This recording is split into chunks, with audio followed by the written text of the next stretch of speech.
off with the briefing back to the whole group. Which group? Councillor Stark? You've got your hand up. Thank you, Kevin. I was volunteered by Cabinet member Councillor Toynbee. So whatever I say, I'm assuming that Councillor Toynbee will cut across me and say that's not what we agreed. I have to say, Kevin, that the group as a whole were uncomfortable with any of these options. If they had a preference at all, it was for option 5 and the idea of a new settlement. I'll tell you why we had difficulty with the options. There were so many different drivers coming up in my group that we really weren't seeing as being, shall we say, a fact in the way the options had been drawn up. For example, the leader quite rightly said one factor might be that we want to provide housing so that our young people stay in the county and don't have to leave the county. And that creates a completely different, I think, way of looking at the options. Because right away, you've got to look at what is going to keep them in the county. It will be education, it will be employment, it will be the type of affordable housing that they can actually have access to without necessarily having parents who can actually give them a deposit or whatever else. That to me completely changes the whole way you look at these options. Because right away, you're looking at where are our young people? So you need to know what the statistics are, the demographics are, and how are you going to actually, as a local council, make that happen? And that is actually not on the table at the moment. So that's one of the issues we've got with the options, apart from option 5. Another option is, what is the mix of housing you're going to have here? There's no sense of what that mix of housing is going to be. If you continue to simply allow developers to cherry pick sites to actually put on 3-4 bedroom houses around the county, the rural sparsity model, then that's going to encourage incomers. And we don't know whether these incomers are going to actually be working from home or they're going to commute. And that's another issue for us. Where is our infrastructure, our transport infrastructure best placed to actually, shall we say, sustain these new houses? That's where I want to pick up on the new housing development.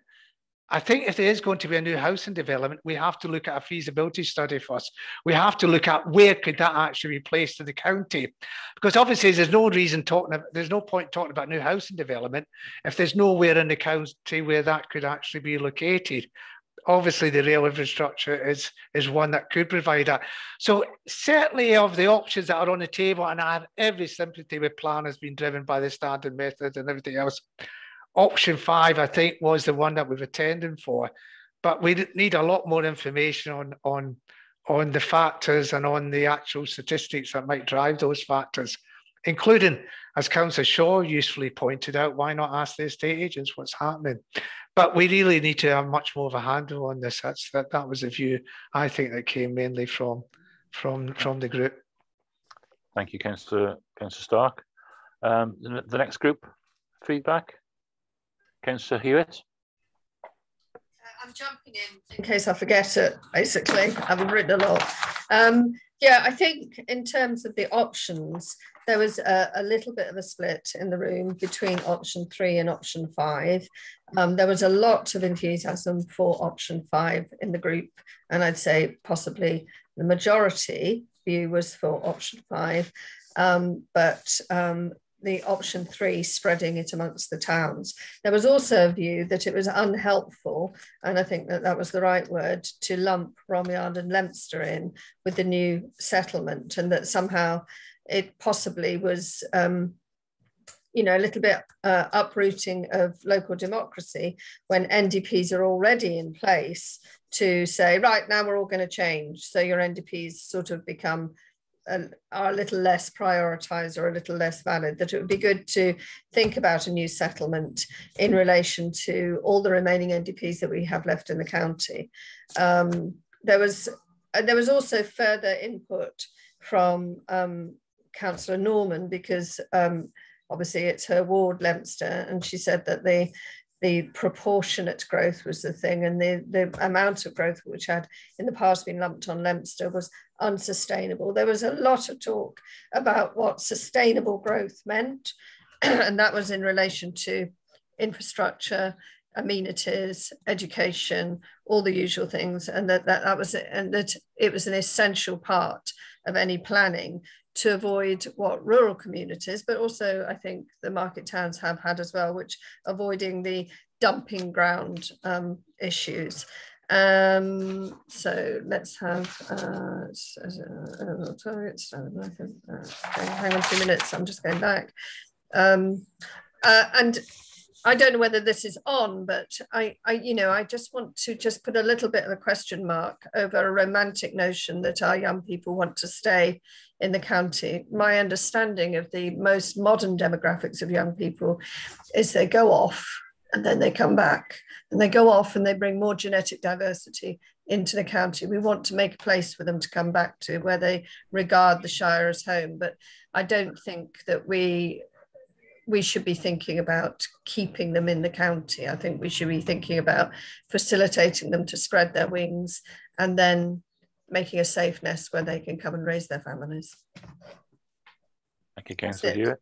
Thank you. And the third group, who's going to report back on that? We didn't get a volunteer, I don't think, did we? So Mohammed, are you going to come back on that one?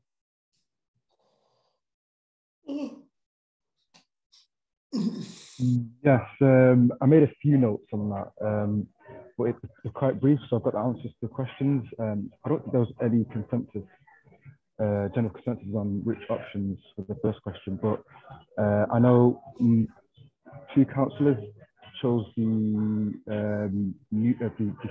option 2, was it, I think? Sorry, the option 4.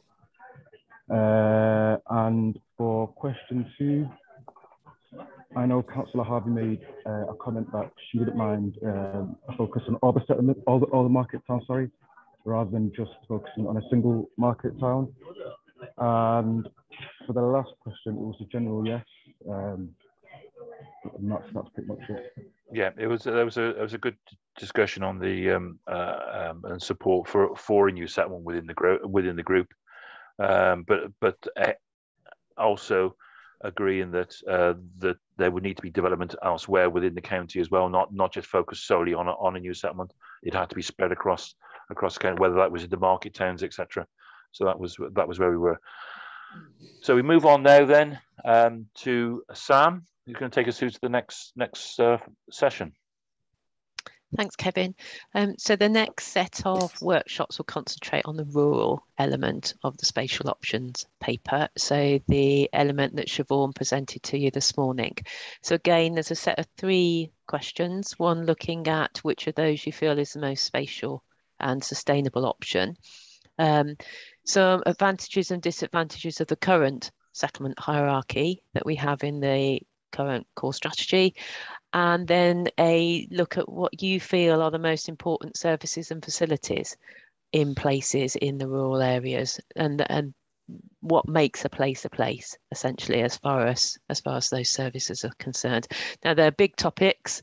We've only got 8 or so minutes for each of those questions before we bring you back. So I will transfer you all to your same rooms again now. Okay.